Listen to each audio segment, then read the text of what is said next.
Welcome back to my channel, and today we're going to be looking at Sichuan naturally fermented hot peppers.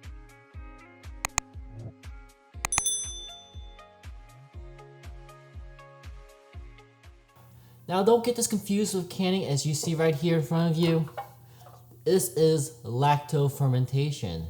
Now the biggest difference between canning and fermentation are the microbes. In canning, the jars are heated to a high temperature to kill off the microbes. In fermentation, on the other hand, the microbes or bacteria break down the sugar and produces a lacto environment. Not only does transform the Sichuan hot peppers, it produces peppers that provide a health benefit that aids in digestion and vitamin absorption. Now, this is the traditional method of fermentation, which basically creates an airlock. There's also a ceramic fermenting jars, and there are also some modern fermenting jars like you can find off of Amazon, which you can see right here. So fermenting Sichuan pepper is very straightforward and easy. Now before you begin, the first thing you want to do is begin sterilizing your fermenting jar. Now grab up boiling water and just basically wash the inside of your bowls.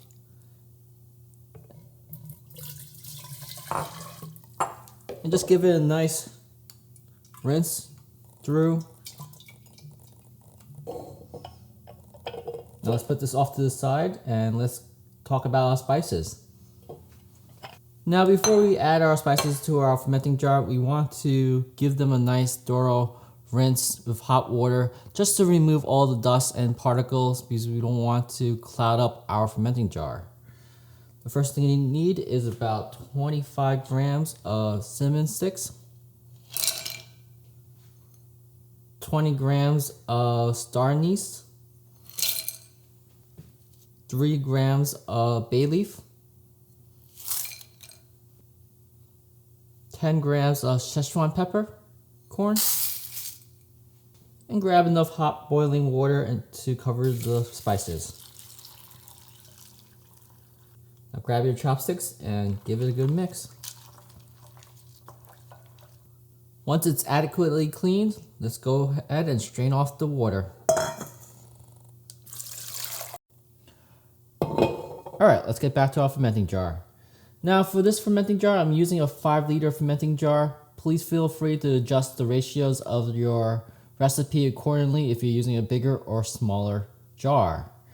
So with this jar, we're going to add about 1.5 liters of water, or about halfway up in terms of volume. Now for this, we're going to be using filtered water. Please use either filtered water, bottled water, or boiled water for this process. You want to keep the water as clean as possible for the fermentation.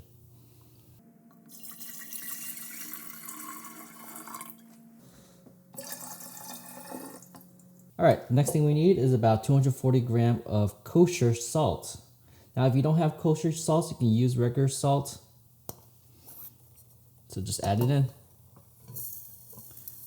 Grab your extra long chopsticks and let's stir up the salt. Alright, after all the salt's dissolved, let's start adding our spice back into it.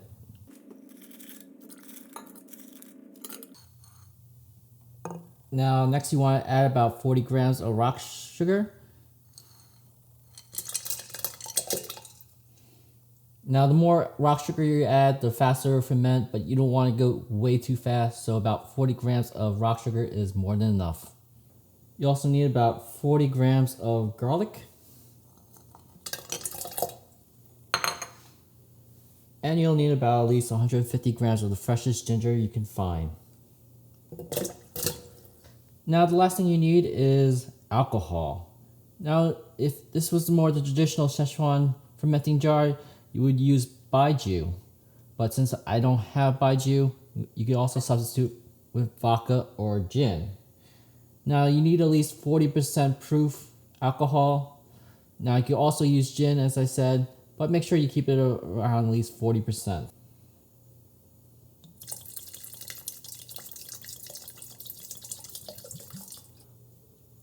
So alright, now we're ready to begin to put our chilies into our fermenting jar.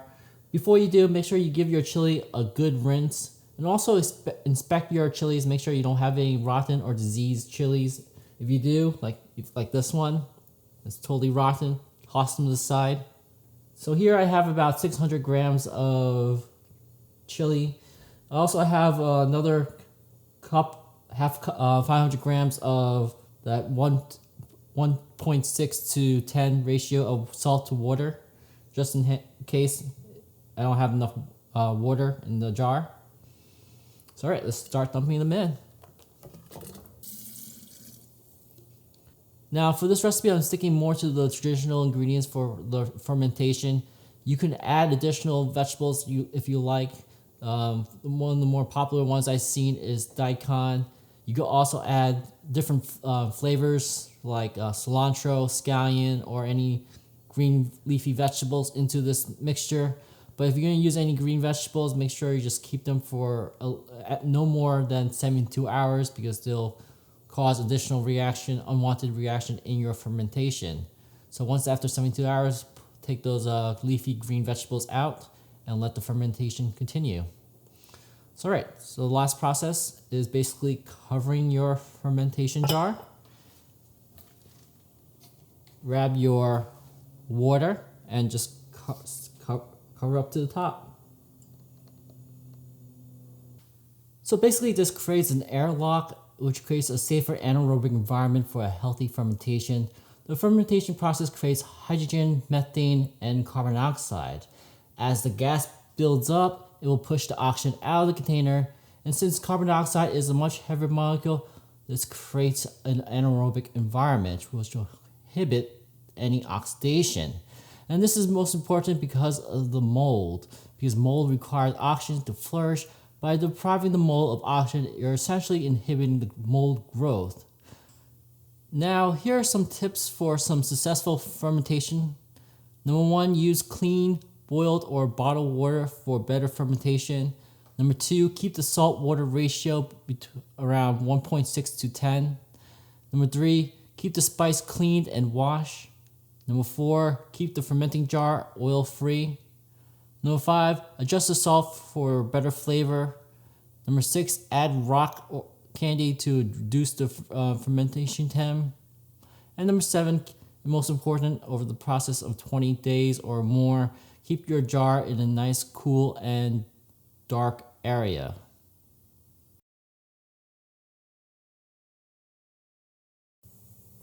So alright, 30 days pass and these pickled Sichuan peppers look immaculate. They look like almost the first day I put them in there. And they're so vibrantly red still over the course of 30 days. And normally if you leave them out in open air, these peppers will probably decompose by then. But they look as fresh as day one. Now over the course of 30 days, I did notice a little dusting coating of bacteria growth on top. But that should be nothing to be worried about. Those bacteria are absolutely harmless and it's completely safe still to eat. So let's open up for the first time and see how it smells and tastes.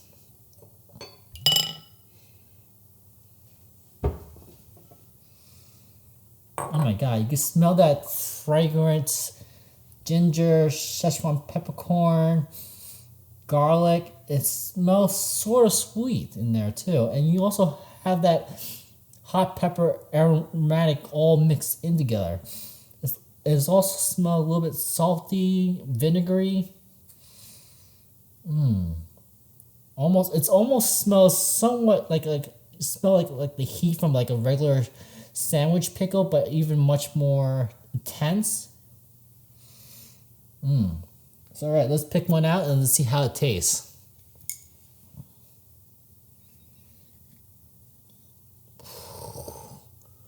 Look at that. It still feels very firm.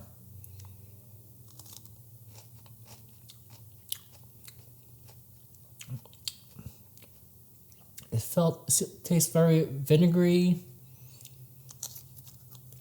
Definitely taste the heat from the peppers. Wow. Oh my god, that's hot. I have to put that down. So anyway, these peppers are pretty great. We can use them in terms of a lot of dishes, side dishes, or as garnish. And they're definitely really popular for fish dishes.